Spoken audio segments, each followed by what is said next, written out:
Okay, so why aren't we hearing the audio of this game? Because the camera didn't record us. Oh. Well, anyway, this is footage of us playing Skylanders for the 3DS, in case you didn't tell by the system around it. I'm playing as Dark Spyro, who is exclusive with the starter pack. For the 3DS. And I eventually switched into Igniter, who happens to be a character you can get anywhere else.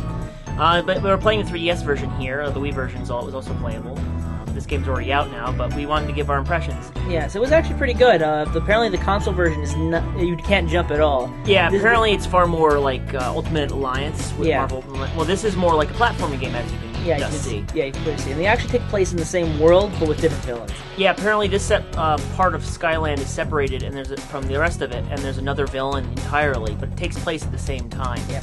We had a member from Vicarious Visions who was right next to us answering questions while we were recording this. The developer was very nice to answering a lot of our questions. Yeah, and for example, there's 37 characters. They actually have 32, but there's like 5 special characters over on. Dark Spyro is not included in that count. Okay. And there's 4 legendary characters. Okay, there's the Switch. Here, the big thing about the 3DS version is that you have to load up the characters to the portal, but you don't need to have the portal around after you've loaded the characters onto your 3DS.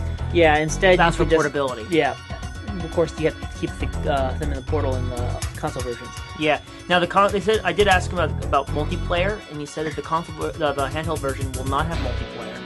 But this is basically designed as a solo experience. There's no Street Pass or anything. But I see this part here. Let's stop right now and get right to this part here, because the actual graphics of this thing is pretty good. It does not look like a DS game that was ported down. No, this looks like a 3DS title. Yeah, but this part here looked really good in 3D. In fact, overall, the 3D effect in this game was actually perhaps the worst part of this game was the actual frame rate. Yeah, the frame rate dropped pretty low sometimes, but it held steady. I have to say. Well, it held steady at a lovely 20 frames per second. No, and I didn't find the platforming or anything bad. The combat was nice. He said there were 5 worlds, if I recall, which might be a problem.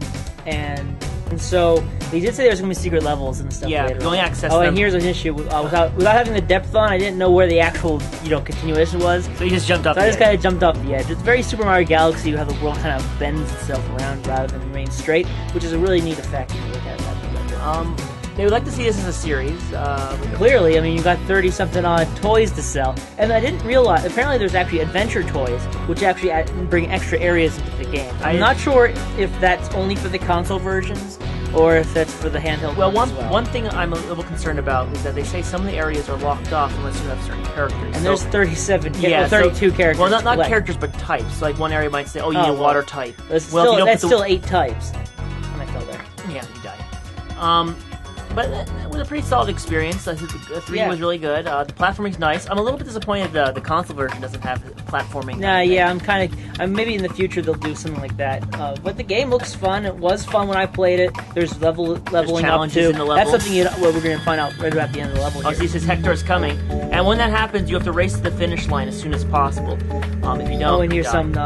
I asked them, and I did ask them if it was possible to delete the save off of the figurines. They say it is possible, though he was very pre-owned toys. Yeah, he didn't want to tell me what it was because he didn't want me deleting the characters on the show floor, which is reasonable. Yeah, before Tony cut me off, I was talking about leveling up characters, which Tony was just getting there. You can level up with what you can beat enemies and stuff here, and so that makes replaying the game a lot more interesting. You can replay with it, and you can use any of the characters into any other portal, but you need a special portal for the particular console. So yeah, replaying the game is really big. So that's it.